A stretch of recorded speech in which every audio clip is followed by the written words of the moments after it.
গরু মাংস খেতে আমরা সবাই ভীষণ পছন্দ করি বাঙালিরা। আর এটা যদি গ্রেভি গ্রেভি একেবারে রেস্টুরেন্টের মতো হয় তাহলে তো কথাই নেই।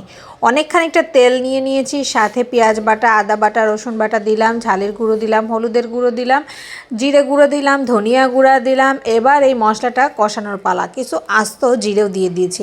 আপনারা দেখতেই পাচ্ছেন যে বেশ খানিকটা মশলা আমি নিয়েছি। আর এই মশলাটা ভালো করে কষিয়ে যখন একেবারে তেল উঠে আসবে, ঠিক তখনই আমি 1 কেজি পরিমাণ গরুর মাংস দিয়ে দিই। মশলাগুলো যখন একেবারে কষে যাবে তখনই কিন্তু মাংসটা দিতে হবে। আর এই মাংস দেওয়ার পরে প্রায় 45 মিনিট আমি মাংসটা শুধু মশলাতেই কষিয়েছি, একদম অল্প আছে।